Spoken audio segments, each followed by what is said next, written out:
Saya ingin ke Jenderal Muldoko lebih dulu. Saya ingin tahu dari Jenderal yang juga punya jabatan di istana, apa istilahnya jabatannya Jenderal? Kepala Staf Presiden. Kepala Staf Presiden.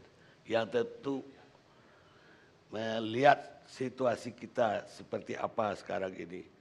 Dan kemudian saya ingin tahu atau minta dari Jenderal apa yang harus dilakukan oleh publik kita besok setelah pencoblosan agar kita kembali bersatu. Silakan Jenderal. Izin Pak. Hadirin sekalian yang sangat saya muliakan. Assalamualaikum warahmatullahi wabarakatuh. Yang terhormat para narasumber, Pak JK, dan hadirin sekalian. Pada malam hari ini, terima kasih saya diberikan kesempatan untuk menyampaikan sesuatu. Bahwasanya ada sebuah kondisi yang paradoks sesungguhnya kalau kita lihat real di lapangan. Antara apa yang terjadi di dunia maya dengan kondisi yang terjadi di lapangan. Seolah-olah kalau kita melihat pergolakan di dunia maya, sepertinya kita mau perang. Tetapi apa yang terjadi di lapangan, happy-happy aja tuh orang. Enggak seperti yang kita lihat, enggak seperti yang kita baca, karena kami masuk di mana-mana, di daerah-daerah, semuanya biasa-biasa aja. Gitu. Ini seperti yang saya cermati pada saat pemilihan DKI Jakarta. Sama kondisinya, pemilihan DKI Jakarta, wah seolah-olah akan terjadi pertempuran. Tapi begitu terjadi pemilihan, siapa yang menang, siapa yang kalah, semuanya berjalan baik-baik saja. Ini maknanya apa? Maknanya bahwa secara real, demokrasi kita cukup matang. Masyarakat kita sebenarnya sudah cukup matang. Gitu. Yang kedua, memang tidak semua dari masyarakat kita, syukurnya alhamdulillah sudah bermain di media sosial. Sehingga mereka masih bisa digunakan sebagai buffer zone atas kondisi yang begitu dinamik gitu. Itu yang saya cermati. Yang kedua, kalau saya melihat pelaksanaan dari kampanye itu sendiri, itu memang perlu dievaluasi kembali. Waktu yang begitu lama menyedot energi yang sungguh luar biasa. Dan ini kalau kita lihat dari dari economic value itu banyak merugikan. Karena banyak kita konsentrasi ke hal-hal yang sungguh sangat tidak produktif. Itu dilihat dari waktu ini perlu ditinjau kembali. Ya.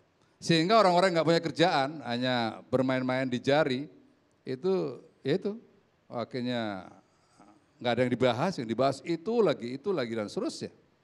Ini. Selanjutnya dilihat dari penentuan zonasi cukup bagus ya. Saya lihat berjalannya kampanye di mana-mana semua berjalan dengan baik, tidak ada gesekan. Tidak ada berdarah-darah. Ini sungguh luar biasa sebenarnya. Ini patut dicontoh oleh negara lain tuh ya. Kalau negara lain datang ke sini itu patut mencontoh bukan mengoreksi gitu. Berikutnya saya lihat dari pengerahan massa ya. Pengerahan massa masih cukup efektif ya di lapangan. Dan ini hebatnya sekali lagi bahwa dengan teknik zonasi pengerahan massa yang seberapa besar pun ternyata tidak mendapatkan efek negatif. Enggak ada. Benturan fisik relatif tidak ada. Betul-betul tidak ada. Berikutnya dilihat dari hoax. Hoax ini perlu diatur dengan baik ya, agar jangan sampai begitu polisi bertindak, petahana disalahkan. Nah ini nggak fair ya, nggak fair. Mungkin ini peran KPU dalam menghadapi hoax ini harus lebih ditingkatkan. Sehingga hal-hal yang begitu nyerempet ke campaign dan itu tidak fair, nyemprit itu KPU.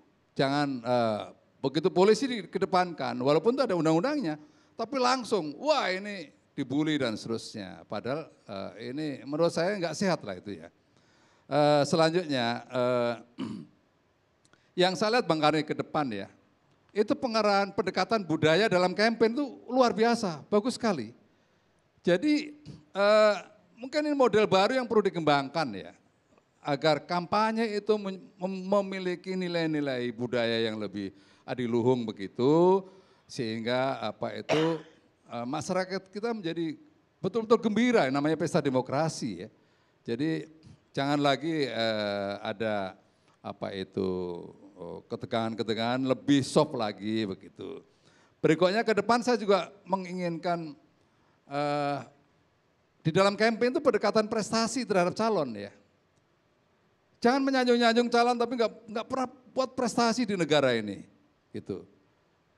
Mohon maaf, maksud saya tidak dalam konteks ini, sama sekali saya tidak mengoreksi dalam konteks ini. Tapi ke depan ya, ke depan itu kampanye itu betul-betul calon itu dilihat betul itu. Wah, memang manusia ini memiliki segudang prestasi. Ini loh prestasinya, nyatanya ini dan seterusnya.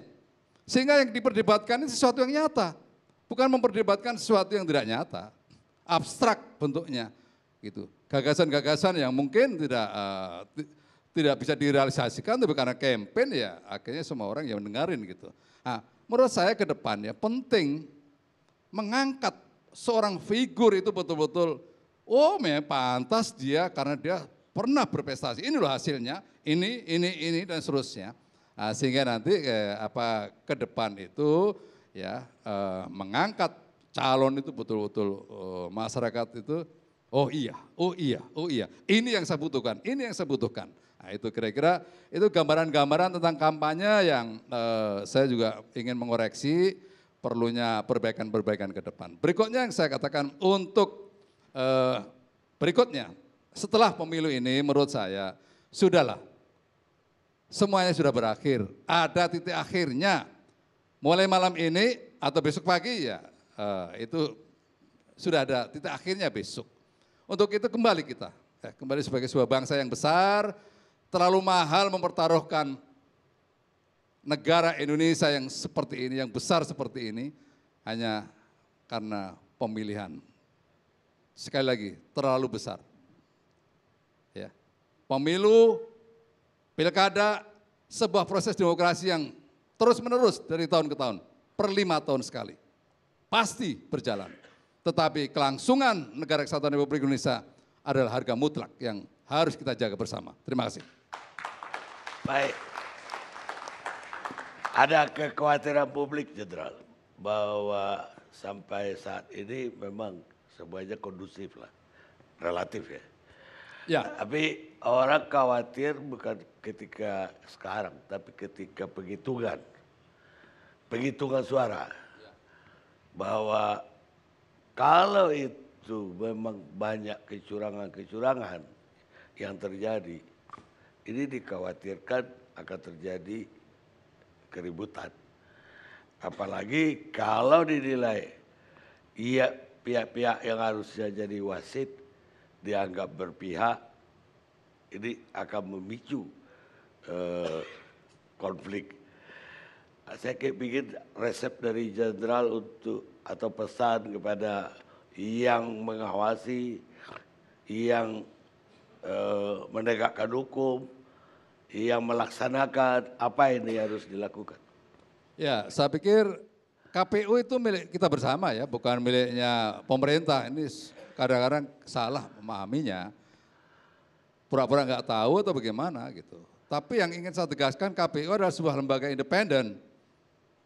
Nggak ada kaitannya sama pemerintah, justru pemerintah hanya bisa memberikan pertolongan, bantuan apabila diperlukan. Sepanjang tidak diinginkan, kita juga pemerintah nggak mau ikut campur dalam arti sudah. Independensi KPU adalah menjadi hal yang tidak boleh ditawar begitu. Untuk itu ya kita semuanya harus menghargai KPU dengan segala keunggulan dan kelemahannya. Keunggulannya adalah KPU kita ini sudah memiliki pengalaman bekerja yang berdarah-darah itu 20 tahun. Jadi cukup bagus pengalamannya. Kelemahannya negara kita lah negara yang secara geografis memiliki berbagai persoalan. Persoalan distribusi aja kalau kita ikuti, itu terenyuh kita. ada sapi yang harus dibawa narik ke itu melalui lumpur yang seperti itu, tapi perjuangannya luar biasa agar barang itu sampai ke tempat. Nah, hal-hal yang seperti ini mesti harus diapresiasi, bahwasanya ada sedikit-sedikit kekurangan, ya kita juga harus paham. Di Sydney juga ada kekurangan, tapi kita juga tidak menyerang begitu, enggak. Ya. Ada perlakuan-perlakuan yang enggak fair, tapi kita ya menginginkan sesuatu yang berjalan normal. Jadi kita semuanya berharap bahwa sudahlah, serahkan sepenuhnya kepada sebuah lembaga yang independen. Ya, nanti kalau kecurangan itu terjadi, sungguh-sungguh, ini belum jalan udah dibilangin curang, sehingga nanti ini menjadi seolah-olah upaya mendelegitimasi peran-peran KPU itu menjadi semakin nyata begitu. Yang ini yang kita tidak inginkan. Karena apa? Karena kalau dibiarkan, orang lama-lama menjadi tidak percaya kepada lembaga yang kita miliki. Ini yang pesan yang kuat yang ingin saya sampaikan, agar apa? Agar janganlah ada niatan untuk melakukan sesuatu. Loh, ini belum ada niatan untuk melakukan sesuatu. Ini nggak boleh terjadi, ya. Nggak boleh dibiarkan. Siapapun nggak boleh. Tokoh nggak boleh ngomong begitu, karena ini berbahaya. Karena ini memancing emosi dan ini menimbulkan sebuah kondisi yang pada akhirnya tidak sehat. Ini saya harus tegas ngomong seperti ini, karena kalau tidak maka ini kalau didiamkan yang sudah bagus menjadi rusak. Saya yakin kita sudah bagus. Jadi jangan dirusak. Terima kasih. Baik.